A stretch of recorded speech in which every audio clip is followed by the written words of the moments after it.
Many people seem to think that success is some mystical, magical force that eludes many and rewards a special few.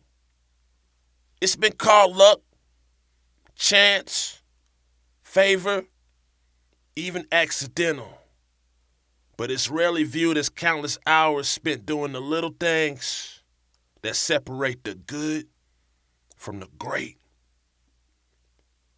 Success is a state of mind, a state of being, a personal journey. It's the deliberate practice of the right daily habits over a period of time that crystallize into circumstances and opportunities of success. But before success can become a reality, one must envision it first. After that vision is created, a plan is drafted. Whether it's formed in the matrix of the mind, written down, or both, this is the blueprint. My blueprint to success.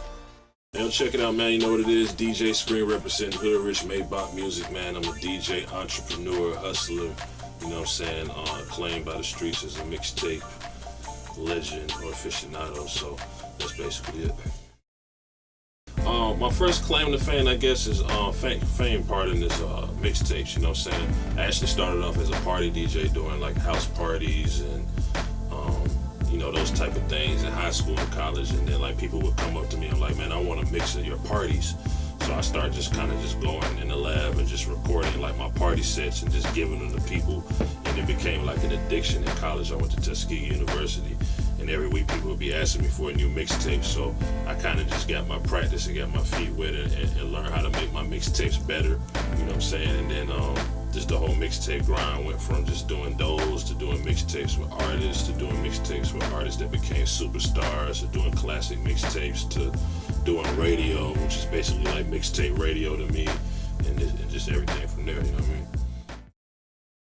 Man, I used to look at TV, you on TV Raps, Rap City, and I see all the rappers with their big chains and just flexing and everything, and I was like, immediately, that's not gonna be me. So I started to look behind the rapper at the person that was kind of in the back, just, you know, with the turntables, you know what I'm saying, just playing the music, scratching and all that, and I just had like an instant infatuation with it, you know what I'm saying? Shouts to like DJ Premier, man, Pete Rock, Kid Capri, DJ Screw, DJ Jelly, DJ Nabs, you know what I'm saying? All these people I would see on TV, and I just thought it was so powerful that they could play music and just inspire people and motivate people to move, you know what I'm saying? So that was my first introduction to the whole art form. I wouldn't do anything differently. I feel like everything you go through, good and bad, kind of creates the character that you are, you know what I'm saying? So to this day, it's still mistakes that I make. I'm not perfect, but you know, you have to create yourself. Like, your blueprint can't be the same as the next DJ or the next producer or the next rapper. Like, you have to create individuality. So I'm thankful for all the good and bad that's happened in my career thus far. I think what really motivates me is seeing other people prosper, you know what I'm saying? My situation is a little different. I have a family in Hood Rich, so the fact that I was able to get in the door and accomplish a lot of things, and then, you know, show love to a lot of other people, and to see the progression of everybody in the crew, from Spins to Corey B to Big Tiny to Pretty Boy Tank to Princess Cut to Frank White to my business partner Marcus Rippey to our affiliates and the people that we came up with. It's just dope, you know what I'm saying? So that keeps me going, to be honest with you, because when me and Riff sat down and formed Hood Rich, it really wasn't so much about us. It was about the city and artists and everybody else. We kind of knew that our situation would fall in place if we just did what we had to do, and we didn't create a situation where we're greedy and we only looked out for ourselves and we looked out for others. So that's what really motivates me, man. The youth was new, was current, you know what I'm saying? That's what keeps me going. One mixtape at a time, you know.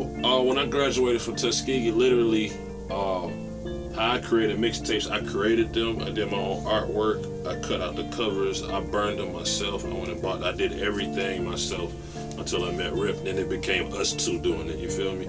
So our theory was like, yo, you know what we want to do? We want to get to a situation and a point where we got 1 million CDs out there. That was our first goal. Like, we just want 1 million CDs in the streets, in people's hands, with DJ Scream and Hood Rich on them.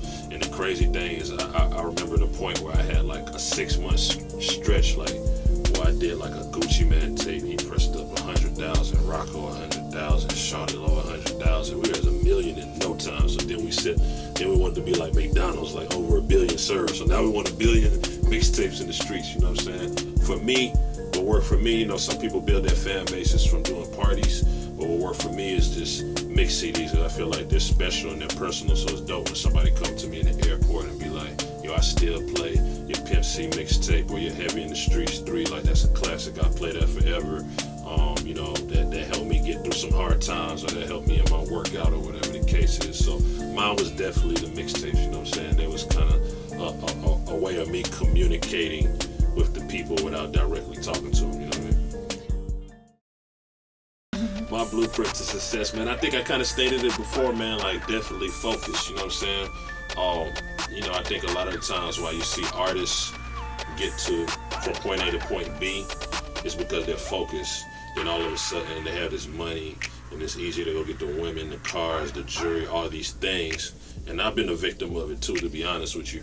And then you lose focus of your passion and your craft, you know what I'm saying? So that's the biggest thing. Like, if I ever feel myself slipping, or I see my partner slipping in my circle or whatever, I'm like, yo, you gotta get focused. Like, definitely enjoy life, you know what I'm saying? But if you're not dedicated and focused to your craft, regardless of what it is in music or outside of music, man, then you're gonna fail. Like, I don't know anybody, no Michael Jordan, LeBron, Jay-Z, Kanye, no none of them who made it to be great and legendary around focus. So that's the first thing I say, focus. And of course, prayer too, you know what I'm saying?